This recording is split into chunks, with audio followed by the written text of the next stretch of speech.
Hello everybody, and thank you for tuning into today's episode of Armchair Gaming. I'm your host, Sheldon Goodrich, also known as the Unbearable Gamer, and today we are taking a look at the Battle Royale genre, and specifically Fortnite Battle Royale.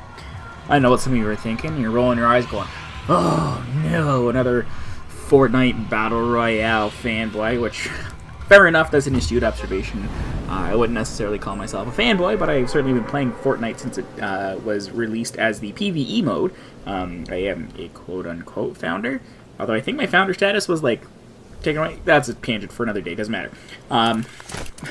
Today, we're looking at the Battle Royale genre, and we want to take a look at how the Battle Royale game genre can kind of elicit and provide an understanding into human nature.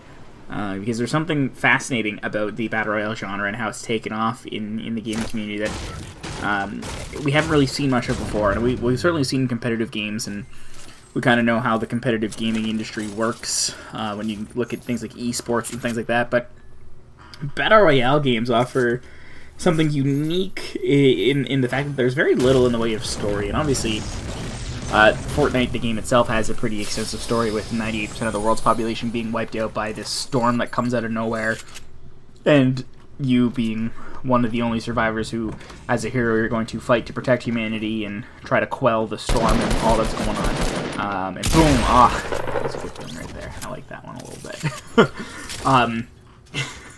I should preface, I'm terrible at this game, so today's episode is primarily a series of really short matches where Sheldon does terribly, and I have no shame in that. I'm not good at these games for a reason. I think it's part of the reason why I wanted to talk about the Battle Royale genre. And when I play this game, I kind of get the blood rushing to my head, just a little bit. You know, like when I have my headphones on and I'm playing with other people. Maybe this happens to a lot of people, but like as the game progresses and things get more and more intense and slightly higher stakes, and ultimately the stakes are pretty low universally. Like, this is a video game at the end of the day. If I die in here, I don't die in real life. But as the stakes get higher and higher and higher, and I get closer and closer to potentially winning, I can start to feel like my heartbeat inside my headphones, and I can feel pressure building up in my eardrums. And that's kind of what compelled me to be like, you know what, this would be a good thing to talk about, because there's something about the nature of competition in this particular game series, or in this particular game genre, that isn't explored, and I think might be worth exploring a little bit. There's something to be said about how we play first-person shooters and how they kind of emulate human competition, and how they kind of, I don't want to say tap into an inner human nature, but they kind of do. And you may not agree with me. Maybe you believe human nature is inherently non-violent, and I mean, good on you for trying to see the good in humanity. I formally and aggressively disagree. I feel like basically everything that we owe to, or everything that we have, like technologically and intellectually, we owe in part to our more, I guess, barbaric roots. I guess a quick side note. You know, I worked in military defense briefly, not for an extended period of time. One of the things you learn quickly is that almost every technology that we take for granted today has its roots in military heritage. I suppose it's not quite the right word, but that's essentially everything that we have to... Oh, that was a disappointing one. I thought I had that guy for sure. Everything that we have technologically, we owe in no small part to its advancement for military technology. Like even computers, right? Like the binary system we use in large part today, we owe a great deal to the Turing machine, which was designed to try and beat. And I might be horribly wrong, and if I am, comp sci people, I apologize. Please don't call me out on this and bite my face off. I would appreciate it if you did not. But we owe a great deal of that to the Turing machine, which was used to break the Enigma code, which was a form of code used in German U-boats during the Second World War. Was it Second or First? Second World War. But that being said, if you will indulge my opinion, if nothing else, or my view that mankind is inherently not malicious, but not benevolent. Mankind is inherently aggressive, or a territorial creature, like most animals are. This genre, battle royales, offer us this ability to kind of demonstrate our aggressive nature and our versatility, and like kind of display different strategies and how the human creature defends its territory, right? There's something about the way we play this as we scavenge for limited resources. The more resources you acquire, and you're going to see I'm about to die again. The more resources you acquire, and the better off you are with weapons. The more resources you get, and the better weapons you acquire, the better off you are. And that's not to say that, having the upper hand guarantees victory, but typically speaking, if you play an aggressive style and acquire resources and are malicious and strategic, and you seek out resource-dense areas, typically speaking, if you're the survivor, you will get the chance to progress and fight. And there's almost a weird form of evolution that comes out of it, insofar as, typically speaking, the people who play these games then go into resource-dense areas and amass, weapons, and in the case of Fortnite, gear to... I'm gonna die again, aren't I? I don't remember if I die in this scene. Whatever. In case you haven't noticed, this is a pre-recording, which I'm super excited about, because I enjoy this strategy a little bit more. But as I was saying, there's the kind of evolution where, the fittest to survive in a series of firefights in this game is often the best prepared if they're given the chance to lick their wounds, as it were. They have there's this chance for growth where they go from being, they acquire the weapons of their fallen enemies, etc., etc., and they get stronger. And if their enemy had a better weapon, maybe at a longer range, like they had a purple assault rifle as opposed to a purple shotgun, boom,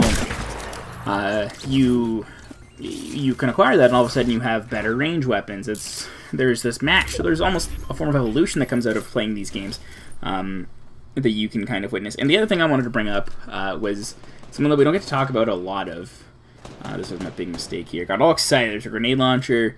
I screwed this up. I screwed the pooch on this hard.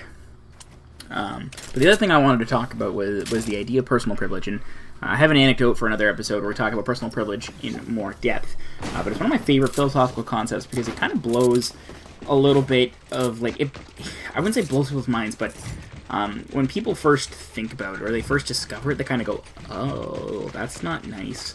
And, like, obviously you have to phrase the question or phrase the statement right.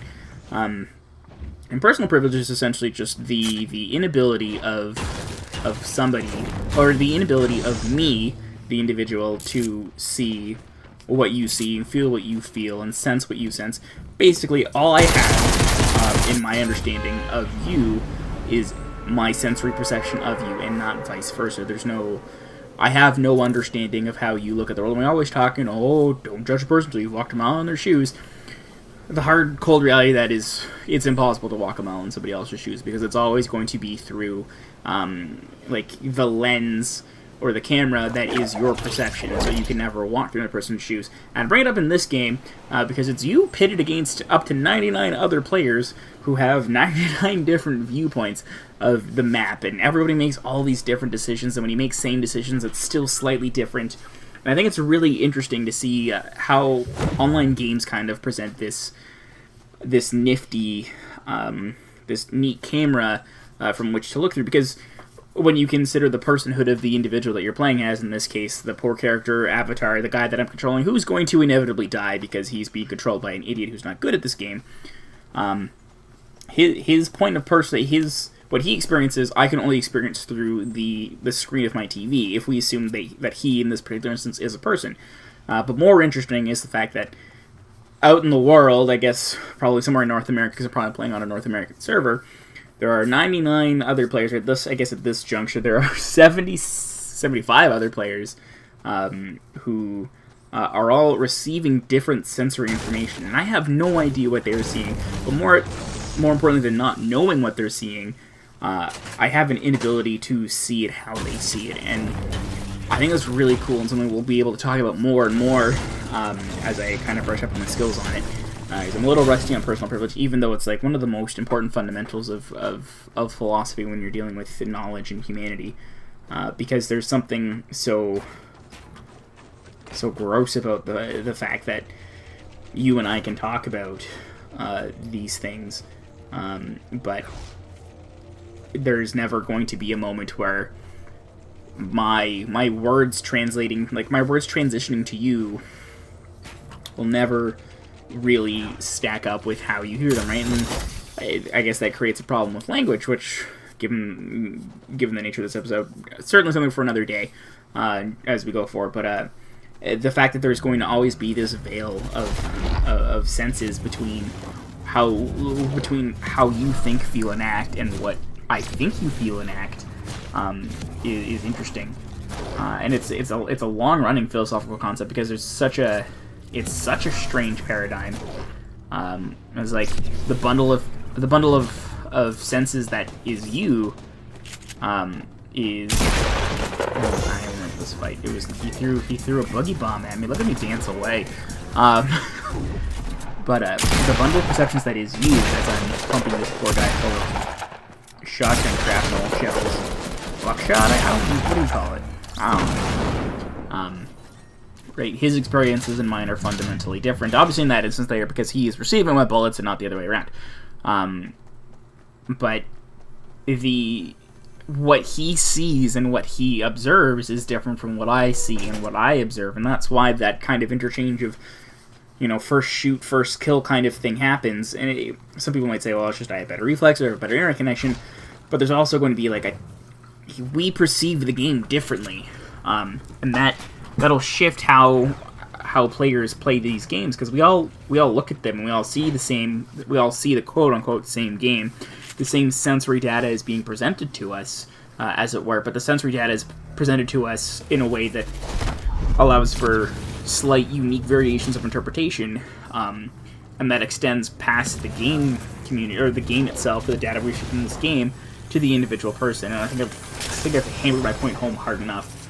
But essentially, anytime there's a moment where you and I are interacting, or you're interacting with anybody, it's important to maybe remember, at least in this instance, that you have actually no concrete evidence, and this is rather absurdist of me, which, take it what you will, but there's no evidence to support the claim that the person whom you're interacting with exists on anything other than a, sensory input level.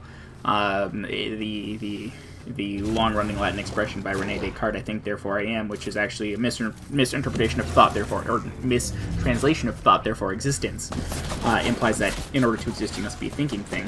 And we're going to talk about that more in the next episode, because there's going to be more of that coming down the pipeline immediately. So thanks so much for hanging out with me today. I hope you all enjoyed. Don't forget to check out the Scholarly Gamers website, and follow me on Twitter. Thanks for tuning in, and I'll see you all on the next video. Bye for now.